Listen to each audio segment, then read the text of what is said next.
Most people want to shine before they've built something worth showing.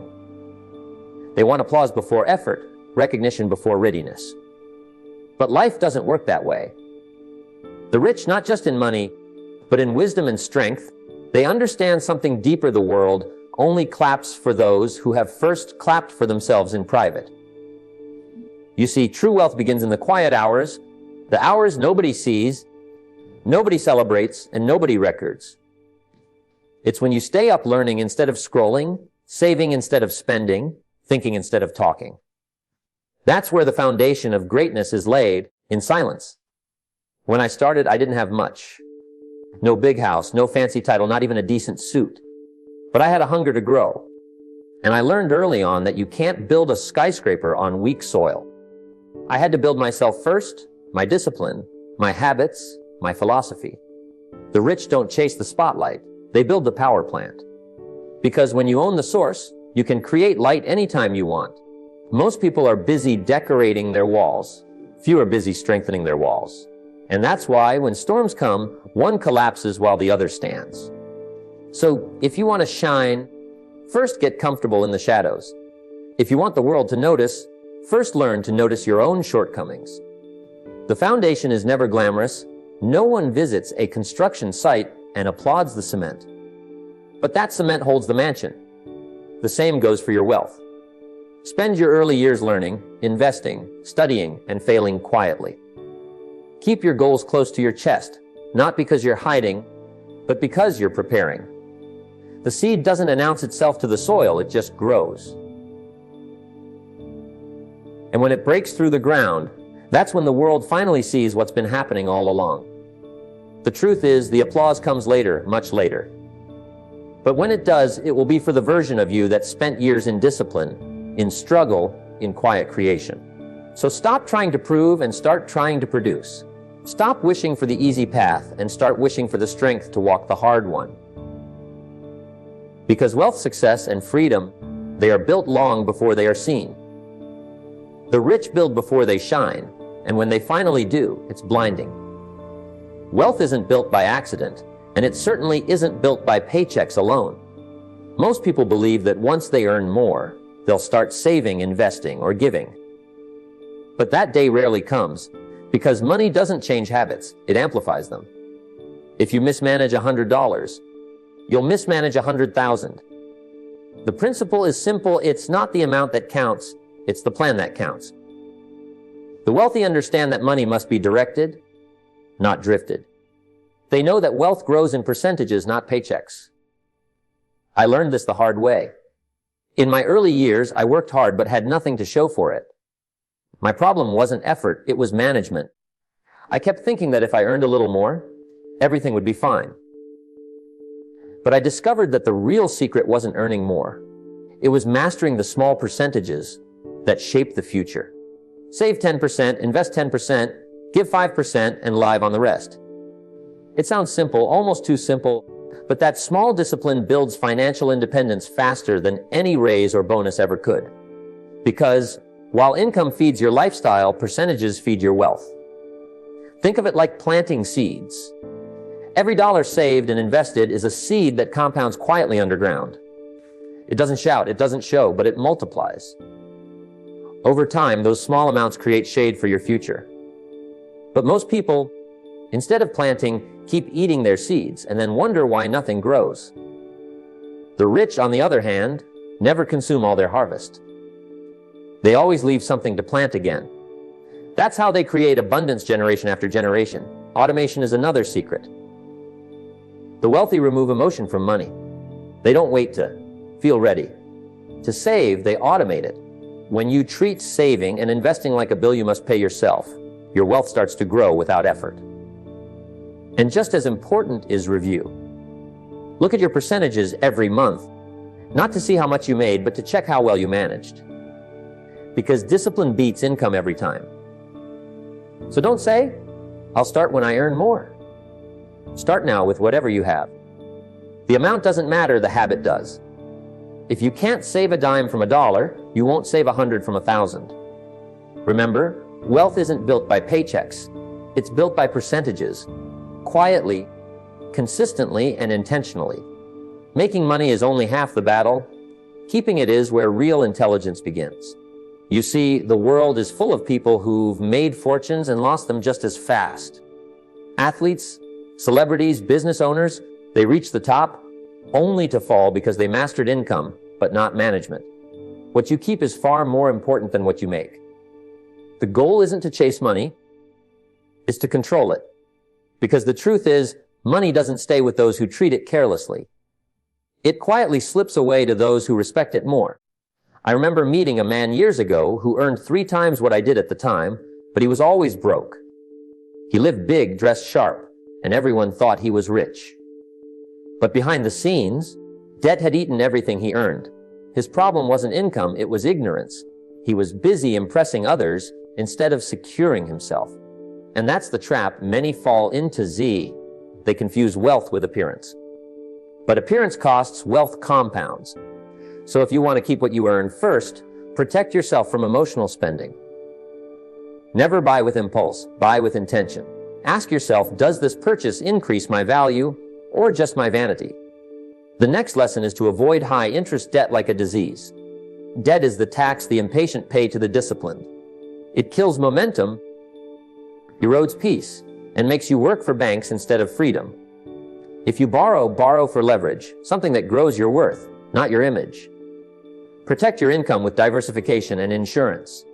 Wealth unprotected is like a castle without walls. It only takes one storm to destroy it. Don't put all your investments in one place. Spread them wisely. The wealthy never gamble everything on one opportunity. They balance risk with strategy. And here's something most people forget. Study wealth preservation as much as wealth creation. Everyone loves to learn how to make money, but few learn how to guard it. The discipline of saving, the patience of long-term investing, the humility to live below your means, these are the true walls of wealth. The rich don't just know how to earn, they know how to sustain. So remember, the goal isn't to build a fortune fast, it's to keep it forever. If you can learn to protect, preserve, and respect what you earn, wealth won't just visit you, it'll stay. Success doesn't come in explosions. It comes in quiet, steady accumulation. People often look for the big breakthrough, the one moment that changes everything, but life doesn't work like that. Real success is built in the small, almost invisible acts of discipline that stack up over time. It's the 1% rule, the idea that if you grow just a little each day, those small improvements compound into something extraordinary. A man who improves by 1% every day doesn't become 30% better in a month. He becomes a new person within a year. I remember when I was just starting out, broke and confused, wondering how some people seem to move forward so effortlessly. My mentor told me, don't try to be amazing tomorrow. Try to be a little better than you were today. That one piece of advice changed everything. I stopped chasing overnight success and started building daily habits. I read 10 pages a day. I took 15 minutes each morning to listen to wisdom instead of noise. I wrote down one thing I learned before bed. And at first, it didn't seem like much, a few pages, a few thoughts. But after a year, I wasn't the same man. My thinking was sharper, my confidence stronger, my results astonishing. You see, small disciplines don't just add up, they multiply. One small skill improved daily becomes mastery in a few years. 10 pages of reading daily turn into thousands of pages of wisdom annually. And one lesson recorded every night builds a library of insight that guides your entire life. Success doesn't belong to those who move fast once. It belongs to those who move steadily always. The danger is that the small things that make life better are easy to do, but they're also easy not to do. It's easy to skip a day of reading, to ignore reflection, to delay small improvements. But when you skip the simple things long enough, life gets complicated. And when you commit to the simple things long enough, life becomes extraordinary. So the next time you feel like you're not growing fast enough, remember this massive change is just the result of small, consistent effort. The key is not to do more tomorrow, it's to do something today. A little progress each day creates a life that compounds into greatness. Dreams are wonderful, they ignite our imagination, stir our spirit, and give us something to look forward to. But dreams, left alone, have a dangerous quality. They make you feel good without making you grow. They give you the illusion of progress without requiring discipline. The bridge between dreams and reality is goals clear, measurable, accountable goals. You can't just wish for a better life, you have to design it. I've met many people who said, someday I'll have a business, or one day I'll be financially free. But someday is not on the calendar. You have to give your dreams a date, a plan, and a system of accountability. A goal is a dream with a deadline. When I first started in business, I had big dreams to have freedom, wealth, influence. But I learned quickly that without structure, those dreams were nothing more than pleasant thoughts. So I began to write them down, not vaguely, but specifically. Earn $1,000 a month by December 31. Save $500 for investment by March. Once I gave my dreams definition, they began to take on life. A good goal has structure. It's specific. You know exactly what you want. It's measurable. You can track progress. It's achievable. It stretches you but doesn't break you. It's relevant. It aligns with your larger vision. And it's time-bound. It demands movement, not procrastination. That's the SMART formula, and it turns wishful thinking into disciplined pursuit. Once you have those goals written, the next step is rhythm. Review them weekly, not yearly. Progress is too important to leave unchecked. If you find you're off course, adjust quickly. Don't wait for the year to end before realizing you drifted. Break your yearly goals into monthly targets. Something tangible, something you can measure and feel. Each small victory adds confidence. Each milestone reached builds momentum. I used to say, discipline weighs ounces, regret weighs tons. And nowhere is that truer than in goal setting. The discipline to set goals, to review them, to stay accountable, it's light work. But the regret of unfulfilled dreams is heavy. So don't leave your future to chance. Write it down. Define it. Pursue it with intention, because dreams are free, but goals, well, they're the price of greatness. Motivation is a wonderful spark. It feels good, it lifts your spirit, and it gets you moving. But let me tell you something important: motivation fades. It's like a warm bath. It feels great for a while, but eventually it cools. The people who build wealth, the ones who create lasting change, they don't depend on being motivated every morning. They depend on habits. Because when your habits are strong, your moods don't matter. The question isn't whether you feel like it. The question is whether you've trained yourself to do it anyway. I remember when I first started working on myself, I was full of excitement. I wanted to change my finances, my health, my future. But after a few weeks, the excitement wore off. The days got long, results came slow, and I realized if I'm only productive when I feel good, I'll never build anything great. So I stopped asking for motivation and started building habits. Small ones, simple ones, but consistent ones. I chose 3: reading every day, exercising every morning, and saving money every week. That became my foundation. Now, here's the truth: discipline doesn't come naturally. It's built through repetition. You've got to make a promise to yourself, a 90-day streak, no excuses. You say, I'll do this every day, whether I feel like it or not. That's how you develop integrity with yourself. Because if you can't trust your own word, how can you expect others to? Start small. Maybe it's 10 pages a day, or a 15-minute walk, or setting aside a little money each week. What matters is consistency. And remember, what's measured gets improved. Track your habits. Use a journal, a wall calendar, or an app if you need to. Each time you keep a promise to yourself, you reinforce the identity of someone who follows through. That identity becomes your strength when motivation disappears. The great mistake is believing success requires constant inspiration. It doesn't. It requires consistent effort. The key is to make your habits so automatic, so woven into your identity, that you don't debate whether to do them, you just do. Motivation will visit you sometimes, but habits will stay with you forever. Build them strong, and they'll carry you further than emotion ever could. One of the greatest influences on your destiny is not just what you do, but who you do it around. You can have the best plans, the finest goals, and the strongest intentions, but if you spend your time with people who settle, who complain, who avoid responsibility, Then over time, you'll start to sound like them, think like them, and eventually live like them.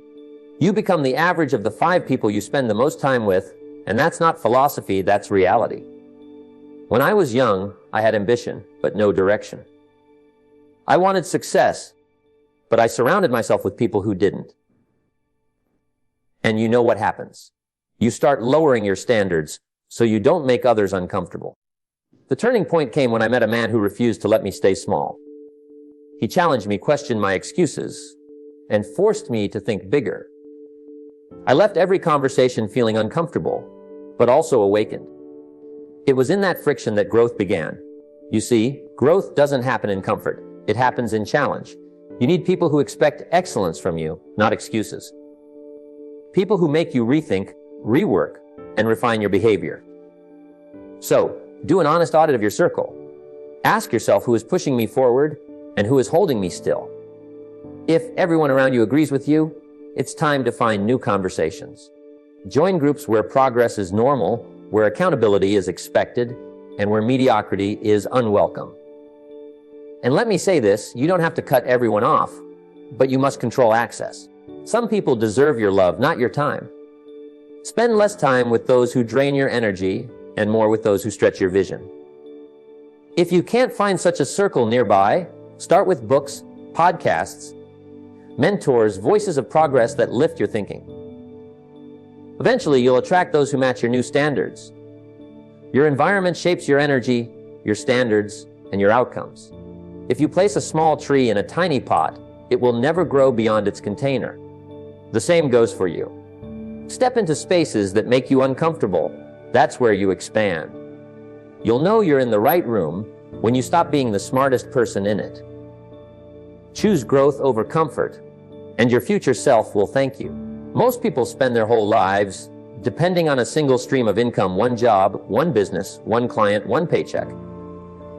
And then they wonder why they always feel uncertain. The truth is, if you have one source of income, you don't have security, you have dependency. The wealthy learned long ago that true freedom doesn't come from one fortune. It comes from multiple flows. One stream pays the bills, another builds wealth, and a third creates options. Because when one slows down, the others keep you moving forward. Early in my career, I was just like most people, working hard, earning a living, but not really building wealth. My mentor once said, "You can work full-time on your job, but you must work part-time on your fortune." That idea changed everything. I realized that my job was not the goal, it was the foundation. So I started small. I built one stream at a time, a small business here, a side investment there, and over time, those small trickles became strong currents. Wealth, I discovered, is not built by luck. It's built by layers, one disciplined step at a time. The strategy is simple: create one flow, stabilize it, then move to the next. Don't rush. Don't scatter your focus. You don't build 5 houses at once.